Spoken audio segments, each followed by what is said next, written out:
What really keeps your heart beating 100,000 times a day?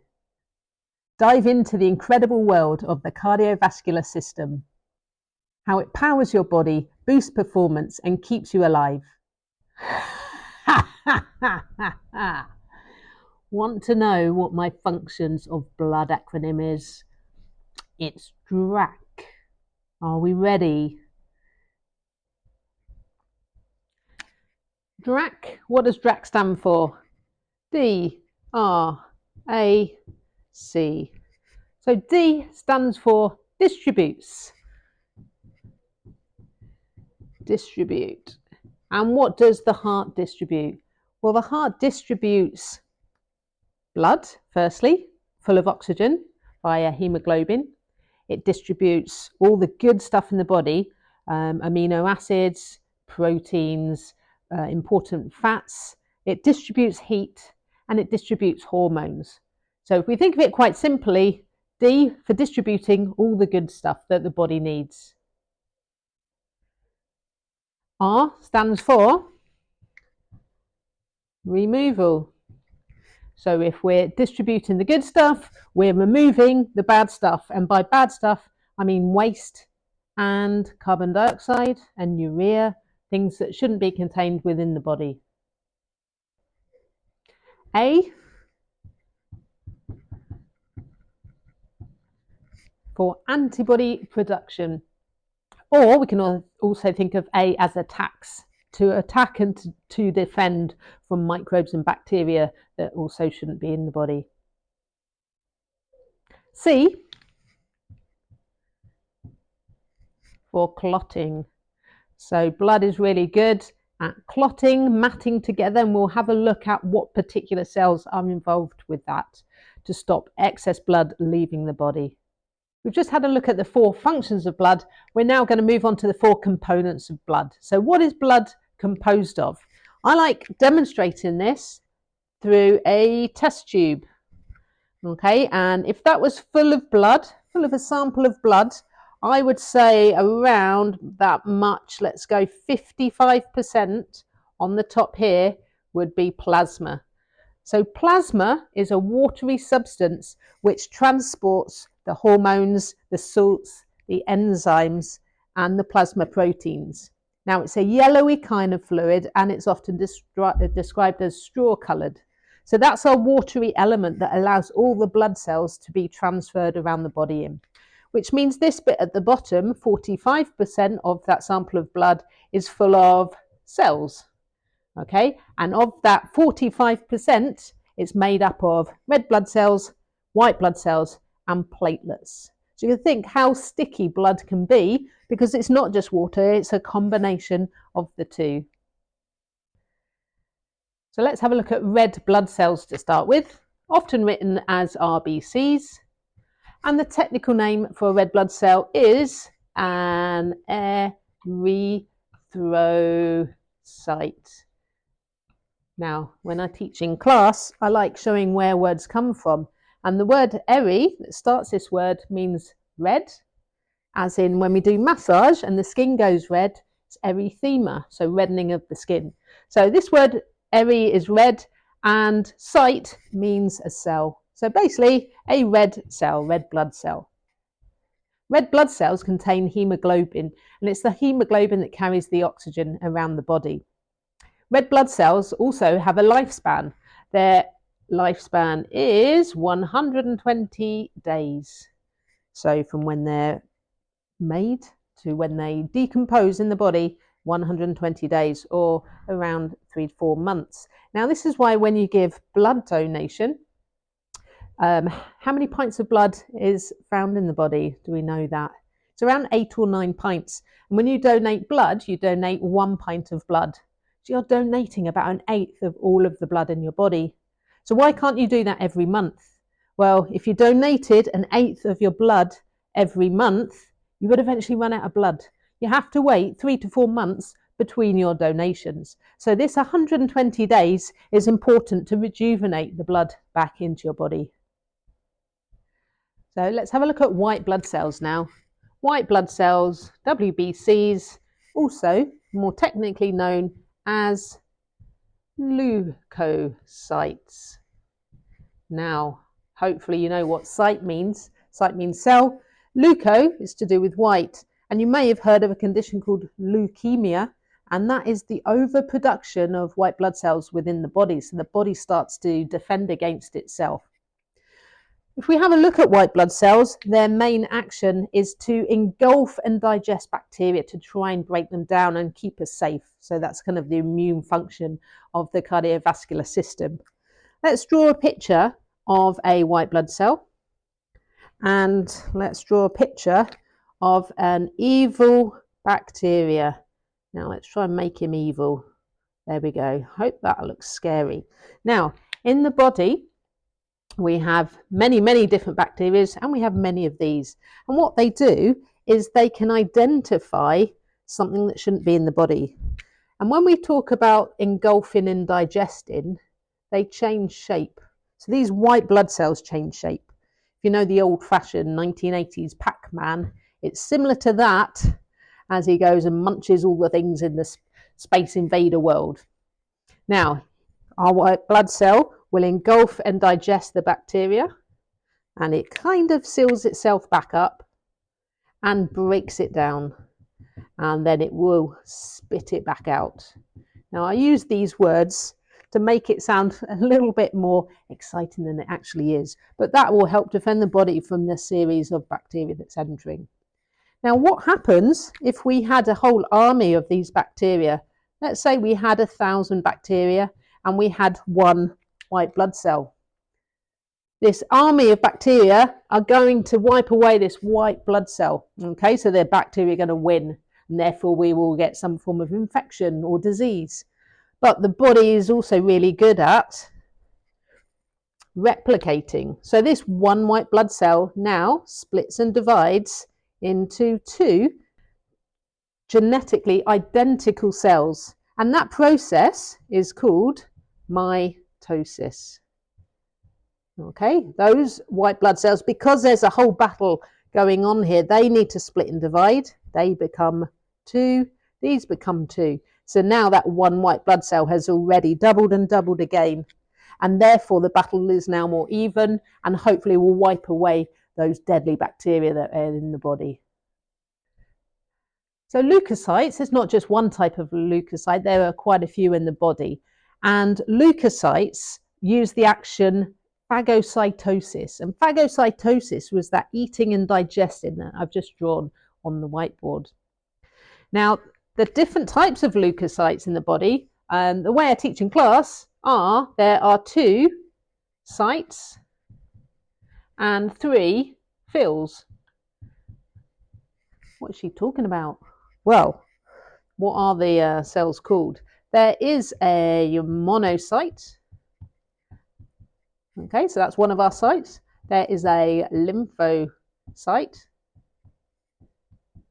And then we need 3 fils. 3 fils are basophil, neutrophil, and eosinophil. 5 different types of leukocytes. 4 of those use the action phagocytosis, Mr. Pac-Man, going along, eating and devouring. Apart from this one, a lymphocyte is not a phagocyte. It has a different action in the body. And you need to look at the lymphatic system to find out a bit more about lymphocytes.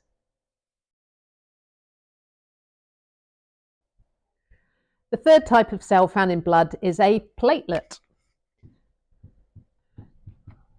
Platelet, which also has a technical name, as they all do, and this one is a thrombocyte.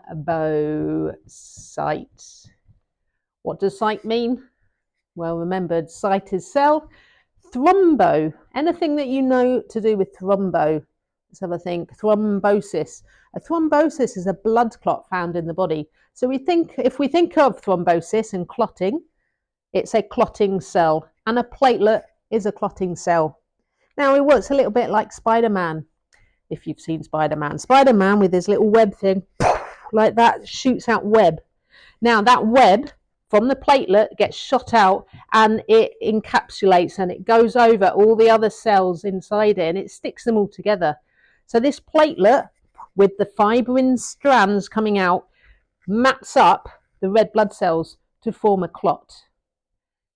Now, in real life, let's say I was to prick my finger and there was a tiny little droplet of blood on the end of my finger.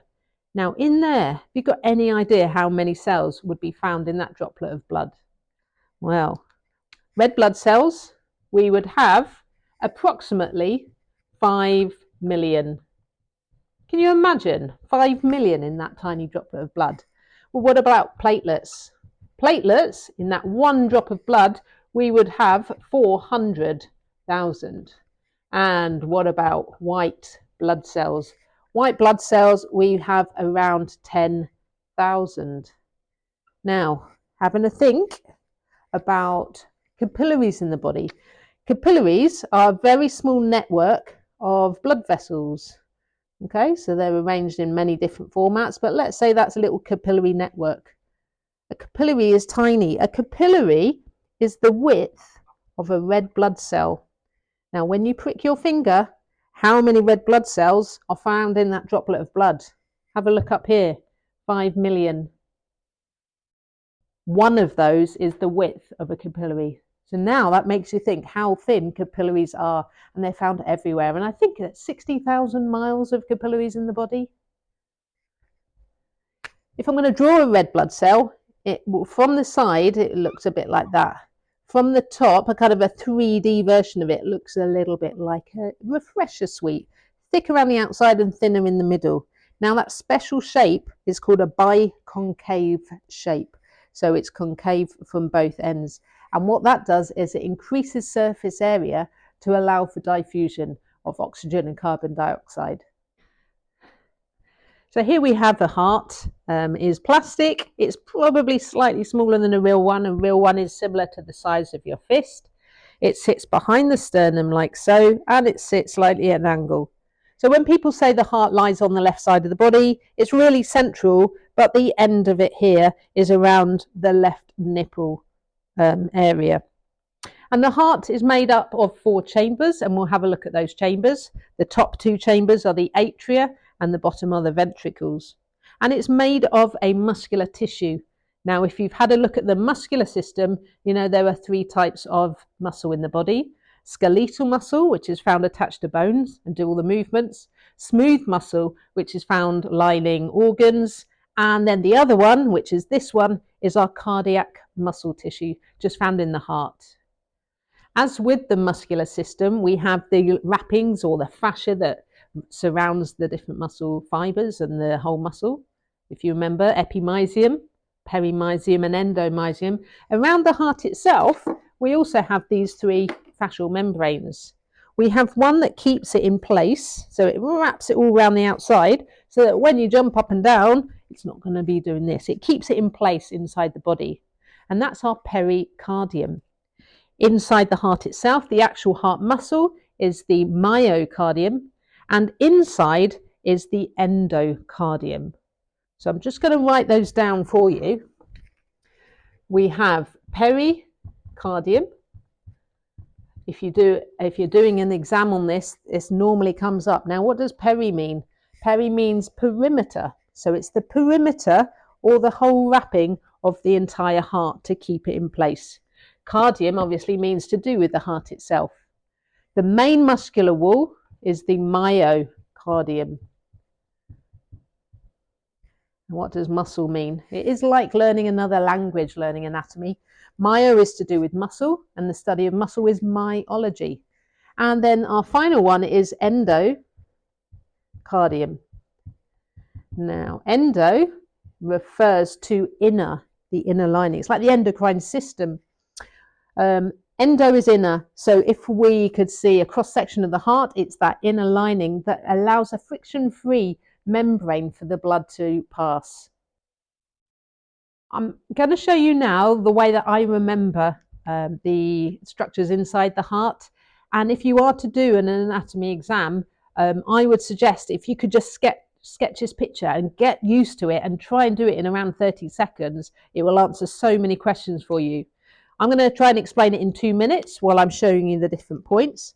So I'm going to draw a basic heart picture like so, and I'm going to split it into 4 chambers. Now, any anatomical picture is as though it's inside your own body. So what you might see as left here, if that's inside someone's body, the left side is that side. The right side is that side. I was allowed to bring in the red and the blue. So the left side is the oxygenated side of the heart. And the blue side is this right side, the oxygenated part.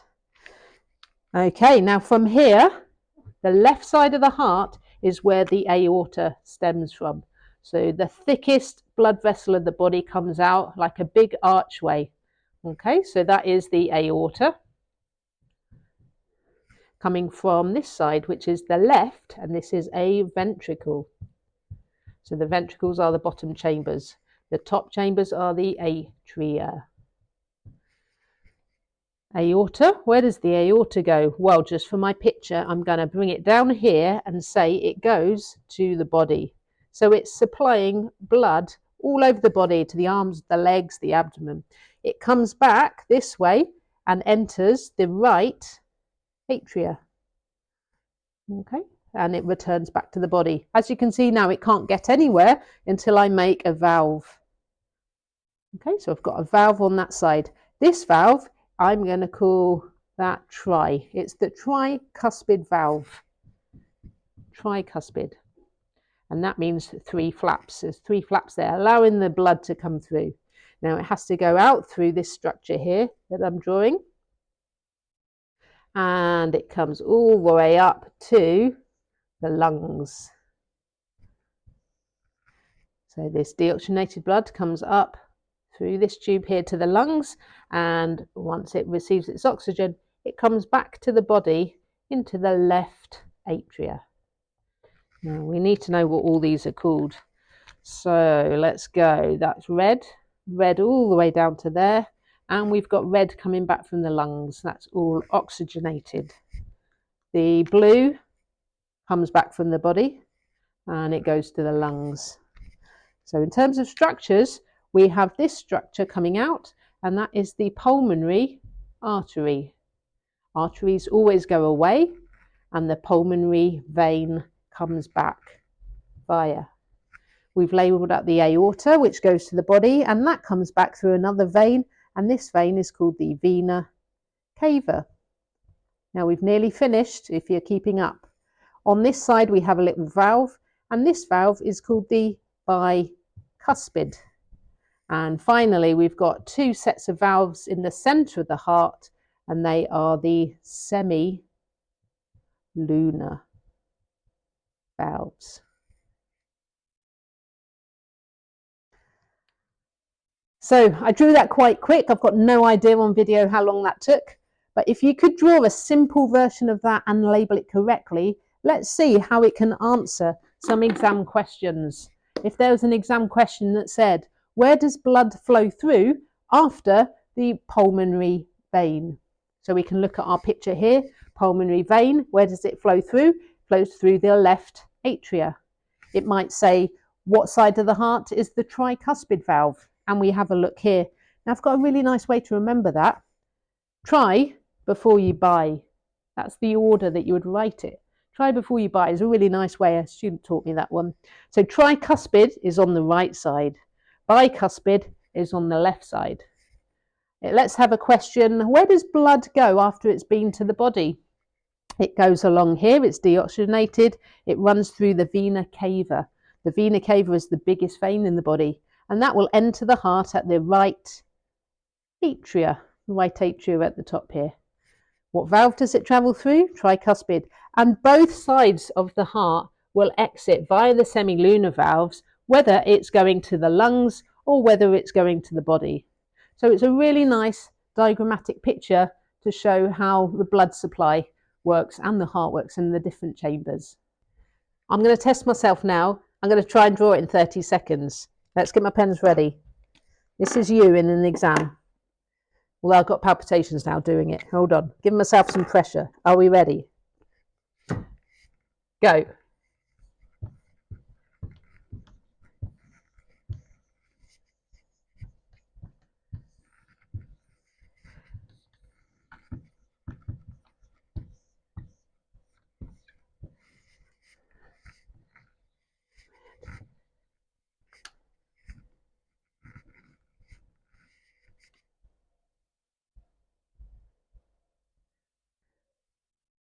So it might look like a bit of a squiggle to you, but I would understand that. But what I haven't done is label pulmonary artery, pulmonary vein, aorta, vena, cava. Right side, right atria, left atria, left ventricle, right ventricle. Try before you buy. Semi-lunar. There are four main flows of blood in the body. The first one is called systemic flow of blood, and the systemic flow of blood goes to basically your hands, your arms, your legs, and certain parts of your abdomen and up into your head. So systemic, think of all of your body systems. The second way it flows through the body is through the lungs, and anything to do with the lungs is to do with pulmonary. So think of the blood supply coming out through the pulmonary artery, go into the lungs, which are close to the heart, and then coming back through the pulmonary veins.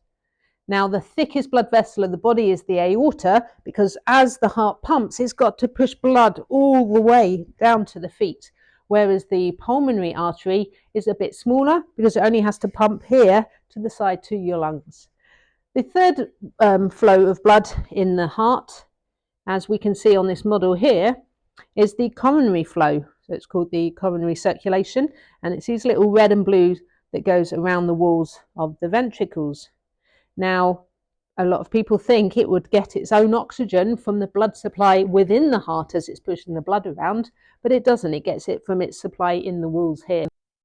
And fatty deposits within these arteries, it could cause a blockage, and a blockage anywhere in any of these could mean that the heart doesn't beat properly and you would be suffering from a heart attack. The fourth flow of blood is the portal flow, and that's within our digestive organs here, as it has a lot of the nutrients that we need. So it's got its own name, but really it's also part of the systemic flow. Now, I have talked quite a bit already about the blood vessels in the body. What was the biggest one called that comes out of the heart? Let's draw the heart here. What's this big one called? Aorta. What is aorta an example of? Aorta is around the size of your thumb. It's a nice big wide one. That is an example of an artery. And as it breaks down and it divides and it heads on its own journey throughout the body, a smaller artery is called a what? A smaller artery is called an arteriole. An arteriole. I'm going to change colour because my pen's running out. From here, as these arterioles split into smaller blood vessels, these are now the smallest version of that. These are capillaries. Okay, and we have capillary networks. This will allow diffusion because the walls are so thin. So it's the only blood vessel where oxygen and carbon dioxide can diffuse through. As these then come back to the body and they get a bit wider, these become venules. And a venule is a small vein. And then as these small veins congregate from different parts of the body and become larger and larger, then this is a vein. And the largest vein that goes back to the heart, hopefully you remember that, is the vena cava or vena cava. So we can see now an artery, an arteriole, a capillary network coming back through venules and veins, and some of them have particular names. Now that is our circulatory flow. Talking about blood pressure though, as the heart beats, it's going to be really high here. It's going to be really high in an artery. And as it works its way through the body, we might be coming down the leg at this part. Arterioles will have a slightly lower blood pressure. Capillaries are going to have medium low blood pressure, And then as it's coming all the way back up from the legs and it's coming back up to the heart, it's going to keep dropping. So it's less in the venules and even lower in the veins. That's why some people suffer from varicose veins, because the pressure it takes to come back up against gravity up the body is quite hard. So movement of your skeletal muscles is really important to prevent varicose veins. So let's see how the heart works and how it beats in terms of the nervous system. This is called the cardiac conduction system.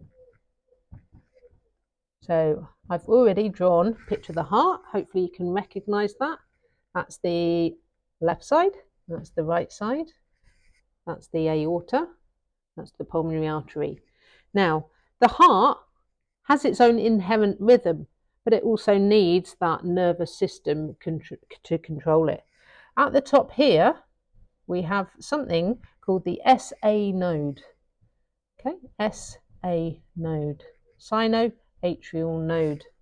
That sends a signal, an electrical signal down here to the AV node. I'm going to label that here, AV node.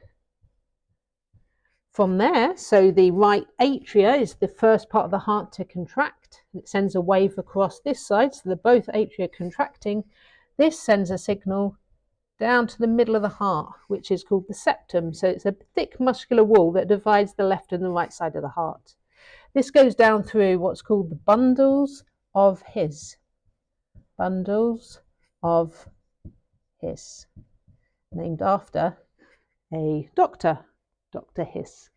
And it comes down here into the left and right bundle branches, which are those. And then it goes up the side of each of the ventricles to make the ventricle walls contract. Now the fibres up the sides here are specialised fibres called Purkinje fibres. Now, from the exams that we have doing sports massage, if you're doing that, there's always a question on how this works. And it is quite a complicated system. What you've got to remember, though, is it always starts in the atria. So SA node first, sinoatrial, into the atrio-ventricular node. So it starts in the atria, it goes through the middle of the heart, the septum, down the walls here, through the bundles of His, and the very last bits to contract. So the heart will beat here and it will beat here, and the ventricles contract last to push all of that blood out through the aorta and the pulmonary artery. So the SA node is actually the heart's natural pacemaker, and it's a specialized cluster of tissues that causes that impulse to go through the heart. So when we talk about a pacemaker, it's the SA node in the heart. So when I say the heart has its own inherent rhythm, it can still beat even when it's outside of the body for a period of time. Now, I watched this program once. It was a documentary about food in Japan, and they got an eel. They cut the, excuse me for this, they cut the head off an eel, and they managed to take its heart out, and they put a heart on the teaspoon, and the heart was still beating. So it wasn't connected at all to the eel itself, but it still had its little rhythm. Now, the delicacy was to put it on the tongue, and then you swallow, and you can still feel it beating basically until it gets down to your stomach. Now, it stops beating for two reasons. One would be the gastric juice, but it's also run out of oxygen by this time. But it's a nice way to think about the heart having its own rhythm, even though it needs to be told by the brain when to beat and to control its movements. Moving on to blood pressure. This is a blood pressure monitor. I'm sure you've all probably seen these before. Just out of interest, shall we see what mine is, and let's see if it works. I'll put fresh batteries on. So it's going on my left arm. This part here is near the front of my cubital area. Let's put that on there. They do get quite uncomfortable when you press go because it inflates. Let's see if that's working. Yep, definitely working. Ooh, it's quite tight. Okay, so what that's doing is it's stopping my blood flow, and as it releases, it detects when it can start to feel the pulse again. With blood pressure readings, blood pressure is actually the force exerted by the blood on the vessel walls. And there are two readings that we're going to get in a minute when it's finished. There's the systole or systole and diastole or diastole. Now look at that. Zoom in there. What's a healthy blood pressure reading? It's 120 over 80. So I've just found out I'm normal. That's probably the first time in my life. We're going to put a chart up just to show you the classifications of blood pressure. And you'll see the terminology, possibly hypotension, which is low. Hypo is low, lower blood pressure. Hypertension, which is increased blood pressure, which can lead to other issues. And there are different stages for that. So we've got normal, we've got optimal. Actually, I was optimal, nearly 120 over 80. We've got the normal, and then we've got the different variations. So it is a good idea to get your blood pressure checked to see where you lie on that scale. So what things do affect blood pressure? Well, I've already said I'm excited about making this video for you. So excitement will increase it. Exercise is a good one. Exercise, while we're actually exercising, running on the spot, going out for a jog, cycling, would increase it while you're doing the activity. But the fitter you are and the more often you do it and the better your cardiovascular system, your heart actually trains itself, gets bigger and more efficient. So at rest, potentially you could have a lower blood pressure. But when you exercise, during exercise, it would be higher. What about massage? What do you think? Let's say I've got someone on the couch here and I'm massaging their legs. Do you think my client on the couch would have a higher or lower blood pressure during the massage because I'm doing the massage? What do you reckon? When I ask this question in class, it's often a 50-50 result. Some people say, I'm encouraging the blood flow, therefore their blood pressure would go up. But actually, if it's more relaxing and it's an hour treatment, it would decrease their blood pressure because number one, they're lying flat and blood finds it a lot easier to travel this way than it does up and down. But also because me, the therapist, are doing the work, I am assisting. The body's not having to work harder. The body can relax more and I would be doing the work. So generally, blood pressure drops in massage, which is why sometimes it's something to watch out for if clients are feeling a little bit dizzy throughout the treatment. Other things that can increase blood pressure are bad diet. We said about cholesterol and the arteries are narrowing. That increases blood pressure. Certain medication can increase or decrease. Posture. Did say about standing up. If I'm stood up, my heart is having to work harder because it's got to pump blood all around my body against gravity. So standing, it will be at its highest. Sitting, it will be a medium blood pressure, and that's how we often have it taken when we go to the doctors. And then lying, it would probably be at its lowest. So posture has an effect on blood pressure as well. Other terms that you may hear in the cardiovascular system are stroke volume. Now, stroke volume, think of a stroke as a heartbeat. So the stroke volume of the heart is the amount of blood pumped out of the heart in one beat. And this can range from 60 to 100 millilitres per beat. And heart rate is the amount of times your heart beats in 1 minute. So for 1 minute, your heart is pumping that blood out. And a good score, a good reading for heart rate is between 60 and 80 is fairly healthy. Another term you might hear is cardiac output. So cardiac is the heart, output is the amount that comes out of it. And what this is a little equation or a little formula, stroke volume times heart rate. So the amount of blood pumped in one beat times the amount of times your heart beats in a minute. And that will equate to around 4 to 8 litres per minute. I hope you found that video useful. Let's quickly summarise what you may have learned in that time. So to start off with, we have functions of the cardiovascular system: DRAC, distributing the good stuff, removing the bad stuff, antibody production and clotting. The blood's made up of 4 main things: a watery bit called plasma and 3 types of cells. Erythrocytes are the red blood cells, leukocytes are the white blood cells, platelets are the thrombocytes. Then we have the 5 different types of blood vessels: thick muscular walled ones, arteries, arterioles, capillaries, venules, veins. We have the three linings of the heart, the pericardium around the outside, the myocardium, the main muscular part, and the endocardium that's inside the heart.